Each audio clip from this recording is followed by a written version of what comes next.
Right ఇక breaking news చూస్తున్నాం. నేటితో గ్రేటర్ హైదరాబాద్ మున్సిపల్ కార్పొరేషన్ పాలక మండలి గడువు ముగియనుంది. ఈ నేపథ్యంలో జీహెచ్ఎంసీని 3 కార్పొరేషన్లుగా విభజిస్తూ తెలంగాణ ప్రభుత్వం నేడు కీలక ప్రకటన చేసే అవకాశం ఉంది. దాదాపు 300 వార్డులతో కొత్త నిర్మాణానికి ప్రభుత్వం ఇప్పటికే ఆమోదం తెలిపింది.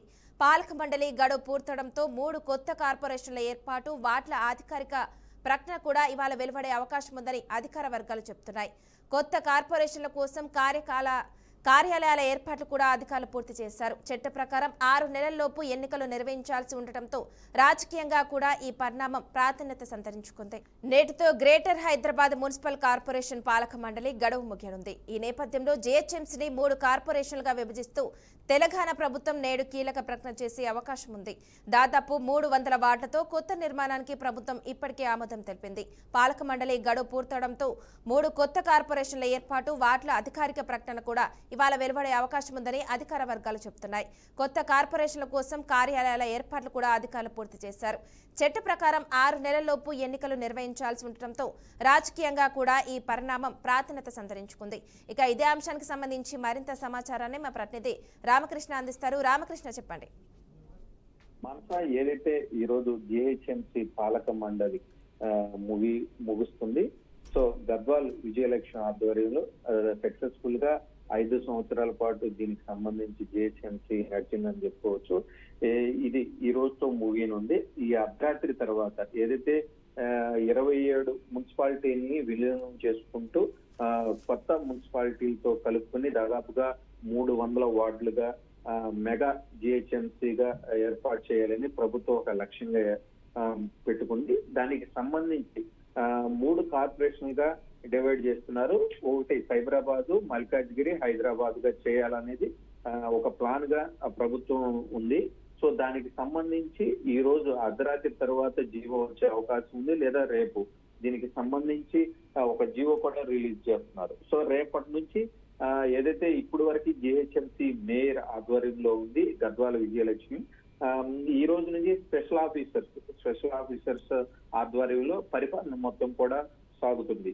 సో మొత్తం మీద చూసుకున్నట్లయితే ఏదైతే కొత్తగా 300 వార్డులు ఏర్పాటు చేయాలని ప్రభుత్వం భావిస్తున్న నేపథ్యంలో దానికి సంబంధించి 3టికి కలిపి ఒక ఐఏఎస్ ఆఫీసర్ ని, ఒక్కొక్క దానికి ఐఏఎస్ ఆఫీసర్ ని నియమించాలని భావిస్తున్నారు. 3కి కలిపి కూడా ఒక స్పెషల్ ఆఫీసర్ ని కూడా నియమించి పారదర్శకంగా పరిపాలన జరగాలి ఎలక్షన్ జరిగే వరకు అని ప్రభుత్వం భావిస్తుంది. మొత్తం కూడా 60 సర్కిళ్లు, 12 జోన్లు, 300 వార్డులతో కొత్తగా ఏదైతే ఇండియాలోనే పెద్ద మున్సిపాలిటీగా జిహెచ్ఎంసీ దీనికి సంబంధించి 300 వార్డులతో అతిపెద్ద మున్సిపాలిటీగా ఏర్పడనుంది. సో మొత్తం మీద చూసుకున్నట్లయితే ఏదైతే పాత జిహెచ్ఎంసీ ఈ రోజుతో ముగి ఉండటంతో దాదాపుగా దీనికి సంబంధించి 5,000 కోట్ల వరకు ఈ 5 సంవత్సరాల్లో ఖర్చు పెట్టారు.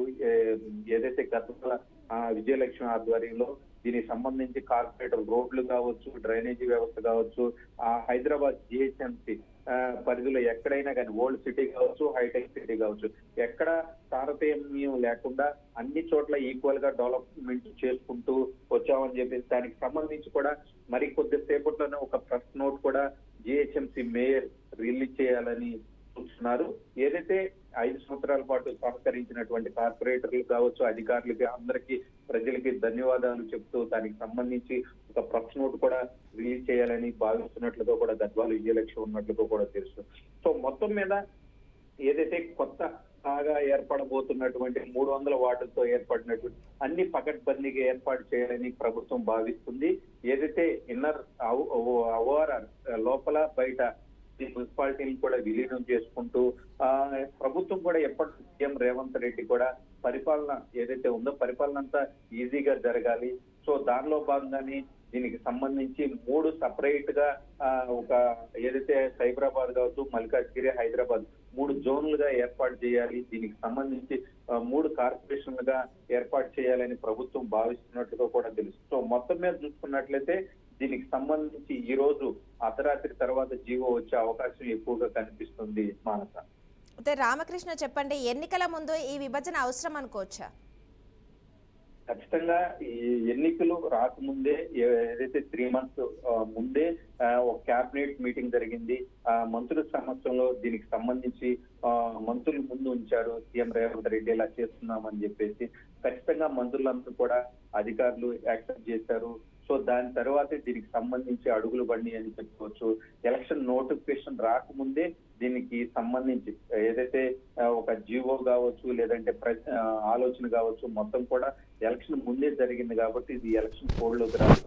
ఖచ్చితంగా దీనికి సంబంధించి అడుగులు అనేవి కూడా ఏదైతే మంత్రివర్గం సమావేశం ఉందో ఆ మంత్రివర్గ సమావేశంలో క్యాబినెట్ మీటింగ్ లో చర్చించి నిర్ణయం తీసుకున్నారు. సో ఖచ్చితంగా ఏదైతే పరిపాలన ఉందో పరిపాలన ఈజీ అవడానికి కొన్ని వార్డులు మున్సిపాలిటీని కలుపుతున్నారు.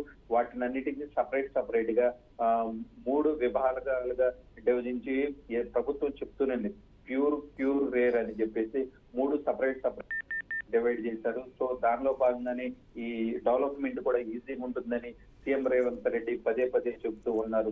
నిధులు కూడా ఎక్కువ వస్తాయి సెంట్రల్ గవర్నమెంట్ నుంచి అని చెప్పేసి ప్రభుత్వం కూడా భావిస్తున్న నేపథ్యంలో ఏదైతే దీనికి సంబంధించి మొత్తం కూడా ఇప్పుడున్నటువంటి జిహెచ్ఎంసీలో దాదాపుగా 5,000 కోట్లకు పైబడిన డెవలపింగ్ కి వాడామని చెప్పేసి కూడా చెప్తున్నారు. సో మొత్తం మీద దీనికి సంబంధించి ఏదైతే ఈ రోజు నోటిఫికేషన్ వచ్చిన అవకాశం ఎక్కువ కనిపిస్తుంది మానసు. అయితే రామకృష్ణ చెప్పండి, పాత జీహెచ్ఎంసీ పరిధిలో ఉన్న సమస్యలు ఈ కొత్త కార్పొరేషన్ విభజించడం వల్ల సమస్యలు పరిష్కారం అవుతాయి అనుకోవచ్చా?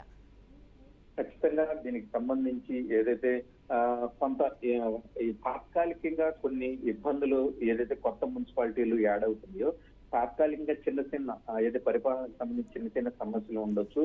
కానీ తర్వాత ఏదైతే అంతా సెటరేట్ అయిపోయిన తర్వాత ఖచ్చితంగా ఏదైతే జిహెచ్ఎంసీలో కలవటం వల్ల పెద్ద మున్సిపాలిటీగా ఏర్పడుతుంది. సో దానికి సంబంధించి నిధులు వస్తాయి, భారీగా నిధులు ఉంటాయి. కొంత సామాన్య ప్రజలకు కొంత ఇబ్బంది జరిగే అవకాశం, వాటర్ బిల్లు కావచ్చు, ఎంత కూడా ఒకే లెవెల్ జిహెచ్ఎంసీకి సంబంధించి కూడా మొత్తం ఒకే స్లాబ్ ఉంటుంది.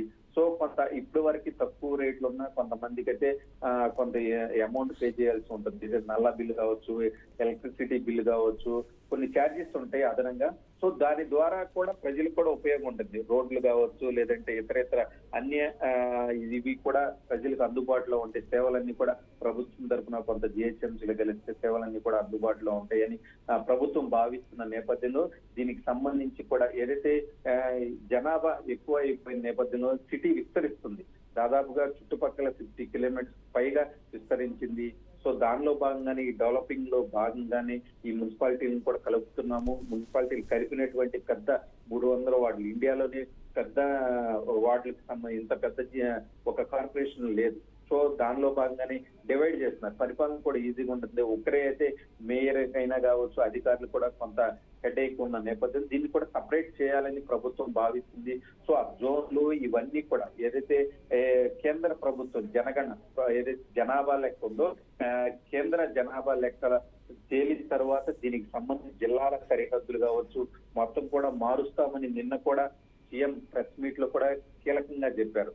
సో ఇవన్నీ కూడా జిల్లాల బోర్డర్లు ఏవైతే ఉన్నాయో ఆ బోర్డర్లు కావచ్చు, ఎక్కడ వరకు ఏ కార్పొరేషన్ ఏంటి అనేది ఆ మన దీనికి సంబంధించి జనాభా లెక్కలకు సంబంధించి కేంద్ర జనాభా లెక్కలకు సంబంధించి ఒక డేటా అనేది క్లారిటీ ఇస్తే ఖచ్చితంగా పరిపాలన పరంగా ఈజీగా ఉంటుందని ప్రభుత్వం అయితే భావిస్తున్నట్లు కూడా తెలుస్తుంది Manasa. Okay, thank you Ramakrishna.